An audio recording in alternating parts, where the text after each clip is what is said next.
So I'm going to call the Gloucester School Committee Policy Subcommittee to order. For the roll call, Ms. Dupuy here, Ms. Henry here, Ms. Ferrera. So policies for discussion, transgender, non-discrimination, and gender non-conforming policies. So we're just going to discuss that, to go over what Greg emailed to us with the email that was referred back to the March meeting from RIDE. We have the copy of the policy as it stands right now. So again, this is more of a discussion as of right now, just because of the fact that we're still missing another committee member, if that's okay with you, Pat, and for both Pats anyway. And then we can discuss, make some suggestions right now through, and then we can, because it still needs to be approved by the full school committee for Gloucester anyway. So we can still try to do another policy beforehand and then have it on agenda. So, with that being said, I don't, Pat, do you have anything that you would like to suggest? Either Superintendent Dubois or? It would be my decision if you thought something needed to be, from the bullets that they gave us. If we thought something was either missing or. Right. Well, it seems like per our communication from our solicitor, we're still waiting to hear back from RIDE Right. because we questioned them. Right. And the answers that they've given us. And they haven't given them to us yet, so we're waiting for another form of communication from RIDE as to exactly what it is that they feel we're not in compliance. Right, and the response that we received back from RIDE itself was also just suggestions, or at least that's what it sounds like, but nothing set in stone, because their solicitor, as we all know from the last meeting, seemed to be back and forth, being like, well, you know, there was no cemented answer, to say the least. Yeah, so where I sit is I'm gonna sit with the guidance that our solicitor gives us. I agree with that as well. And so, and as we look at the Rhode Island, policy, the thing that we're questioning are words like, guidance versus mandated. Right. And those are the things we're waiting for clarification on, right, Pat? Yes. So, right now we have a very simple 2-page policy on transgender, non-discrimination, and gender non-conforming policy, compared to a 20-some page, 20-some page policy from RIDE. So I think that's where we're sitting with that, right? Right, I would assume the same thing, and I would also just like to say that there could be some things that we can adjust within this policy, but it's also been, our policy since, what, 2018? Yeah. When the first recommendations came out, we haven't heard anything, and then all of a sudden, Right. oh, we're not in compliance, because this policy, I'm guessing, has to be looked over by RIDE, or whatever that's sent off, correct, beforehand? Right. So that's where I'm also staying on my side, just in terms of that this policy has already been in effect, and now all of a sudden it's not good enough, because it also somewhat mirrors the region. Do you know what I mean? And we haven't heard anything back yet from the region either. Yeah, so if RIDE wants us to be more specific, more detailed in our policy, then that's something that the full school committee is gonna have to come to terms with, right? With guidance of the solicitor. Right. I agree with that. Does that sound right, Pat? Yes. I just remember there were some things, I thought Amy wanted to look at some of the bullets to see if there was something. I do remember that. I So it was remember one saying- thing, Right, in Was the it beginning, in the introduction? What, no, I think it was like, was it the training section? I believe so, I want to say it was in the That's what training she was section. talking about. The training section only addresses staff, but does not consider, you know, to incorporate education and training about this into their anti-bullying curriculum, health curriculum. And so I thought that was what the discussion might have been around, whether or not, you know, do you want to introduce something like that in 5th grade with the health curriculum, or do you not want to do that? I mean, I think that was the question. I think so, and then I think, because I'm looking at the names and pronouns section, I'm just like looking at that right now.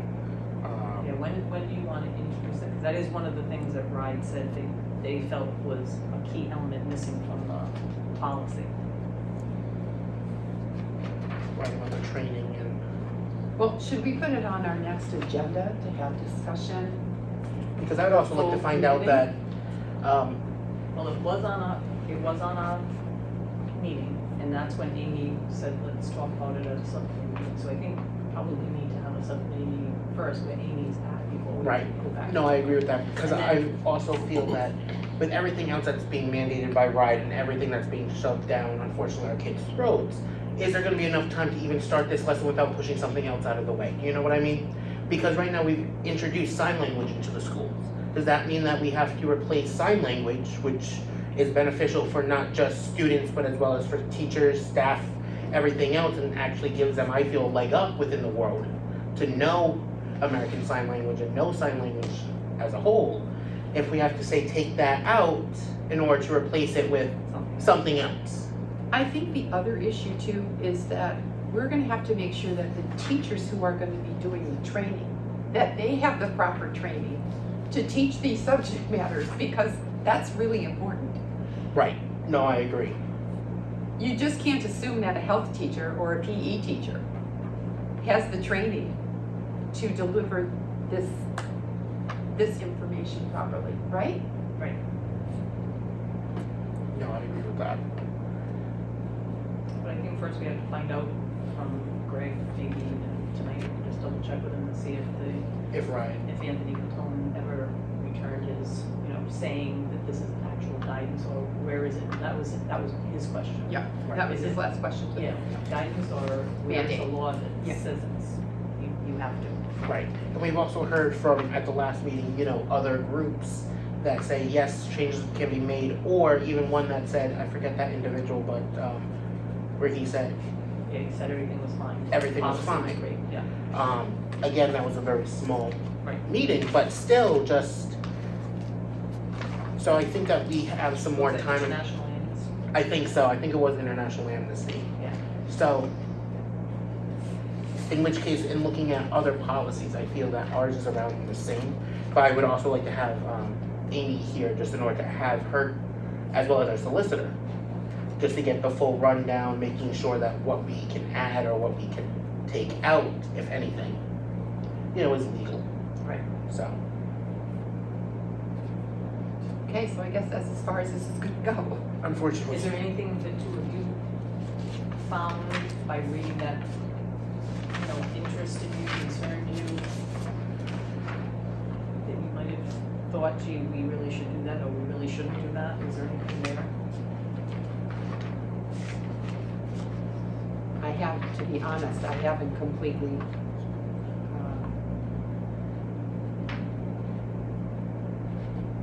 I haven't done enough work on it yet. I do have a question, Pat. In terms of the names and pronouns section, on the back of page 2, it says that, I'm just trying to find out and just get all the answers, but it says that when presented by a parent or family that a transgender or gender nonconforming student whose name has not been legally changed requests to be addressed by a preferred name, the school, student, and family should be engaged and develop a plan for using the preferred name and pronoun within the school. I just want to make sure that is happening now Yeah, that, so they would meet with the parents and the family to discuss how to move forward. Yes. okay, I just wanted to double check on Right. that one. And then the plan should include when and how this is communicated to staff, to students, and to parents of other students if desired. Right. So I feel like that's also all important, that part. it's not just, you know, it's including the student's right to, you know, Decide whether to share or not to share. correct, and to go by their preferred name, but it also helps Right. the family try to come up with a plan about how to address it. Right. So I feel like, Yeah, so I think that's parcel said, for some reason I wanna say it was that other part. That I Amy had think so, questioned. like- Yeah,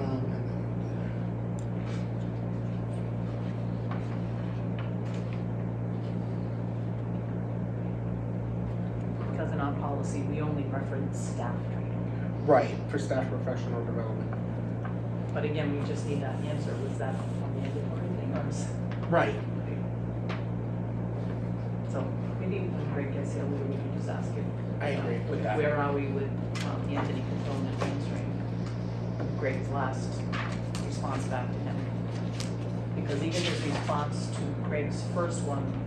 There was no answer. It was, they didn't cite anything that said it was mandated. Right, it was like, well, Right. it was that runaround thing where Right, it's like, and I mean, they did agree that even though the first person who read through said the policy addresses restrooms but no mention of locker rooms and changing facilities, when Anthony came back with his response, he said he understands that bullet doesn't make any sense because we're elementary and we don't have any locker rooms or changing facilities. Right. So he could see why that bullet made no sense to us.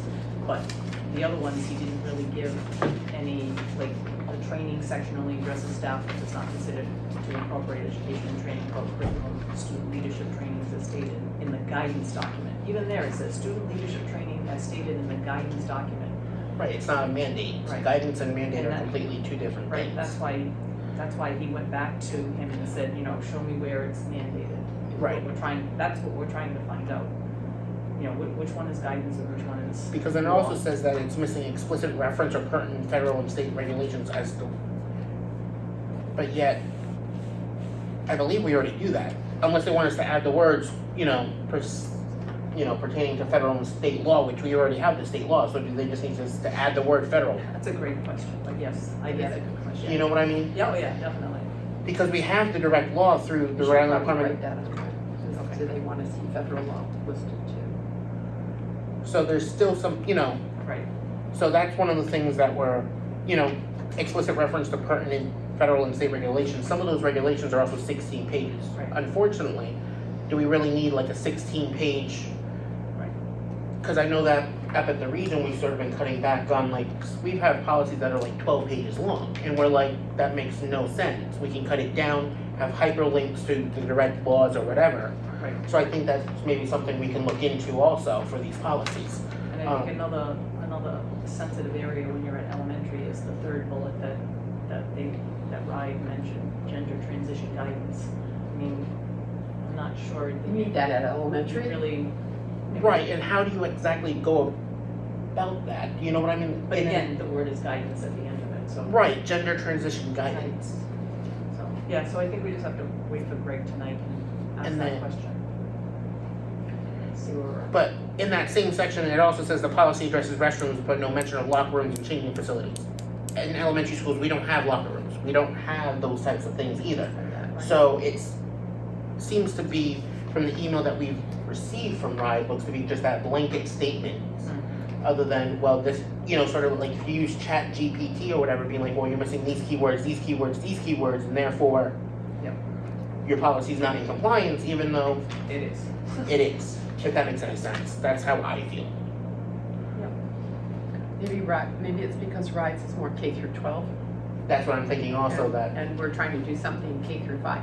I'm thinking the same thing, because again, we have 3 different school districts in this area. With the region, it's a different story, where it just has the middle and high school.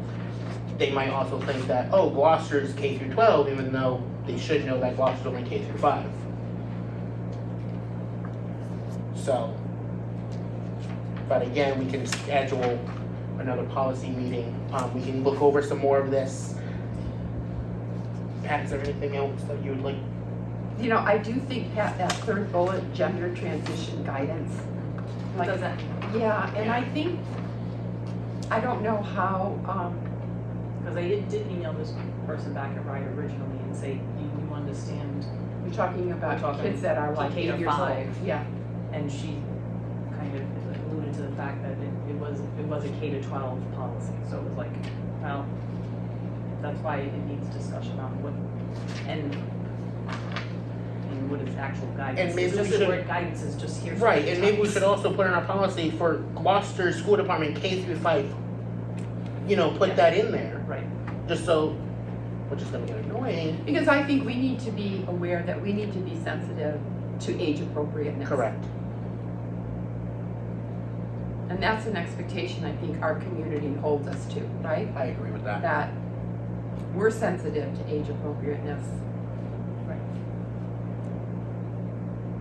Yeah, because Greg in his emails, in his letter to Anthony Catone, basically said, please provide RIDE's position on its authority to mandate that Gloucester adopt these policy changes. Yeah. And then what we got back from him Was, Didn't was answer still that. not explicit, and Yeah. there was Right, no, 'cause there's no I- citing of any because it also mandate. appears that RIDE might be, again, I'm just speaking on my own personal opinions, but seems to be just trying to be like, Okay. you know, covering themselves. You know what I mean? Being like, well, you can do this, but we don't want to get involved. Right, Type thing, other than telling school districts to say, you need to do this, this, this, and this. right. They're just trying to sugarcoat or, you know, sidestep, being like, well, you can do this, it's up to you if you want to do this, but we're gonna add this, if that makes any sense. It's again, those either unfunded mandates or just unfunded guidance. And I use guidance in quotations anyway, so. Okay.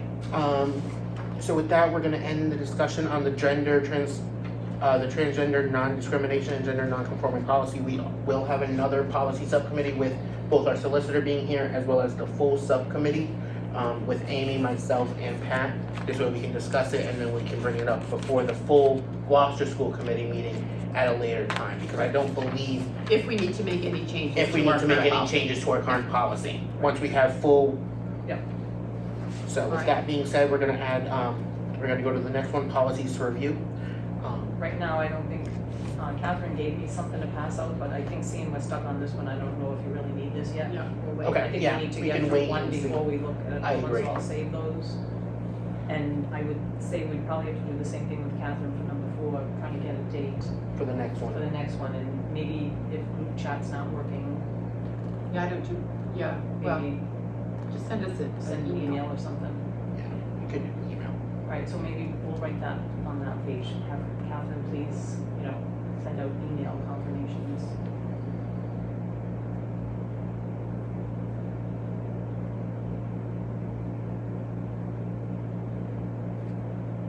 Okay. So with that being said, can I have a I'll motion to make it. adjourn? I make a motion to adjourn. Second? All in favor? Aye. Aye. All opposed? All And right. with that, You know, Erin, maybe we can use this time to go over this policy.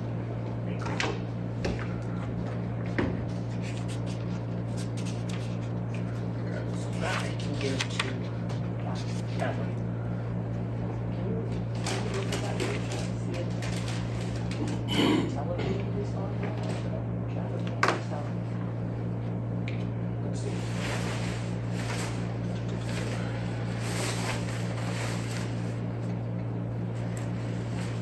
This is something that caught my attention. Enumeration of subgroups.